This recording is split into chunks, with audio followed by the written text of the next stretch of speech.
વડોદરા ફેર price shop એસોસિએશનના 800 સહિત રાજ્યના 17,000 દુકાનદારો ફરી આજથી અચોક્કસ મુદ્દતની હડતાળ ઉપર ઉતરી ગયા છે, જેને પગલે સસ્તા અનાજની દુકાનોમાં વિતરણ વ્યવસ્થા બંધ થઈ ગઈ છે।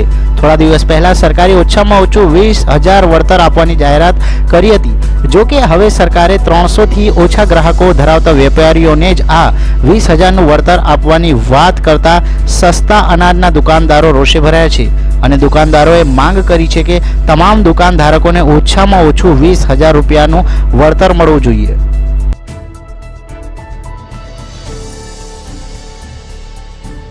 જે પણ દુકાનદારો ગુજરાતના છે એ તમામને 20,000 રૂપિયા ઓછામાં ઓછું કમિશન કરી આપે સરકારને। સરકાર પાસે અમારી આવી માંગણી છે। એ માંગણી કોઈ પણ રીતે અયોગ્ય નથી, કોઈ ગેરબંધારણીય નથી।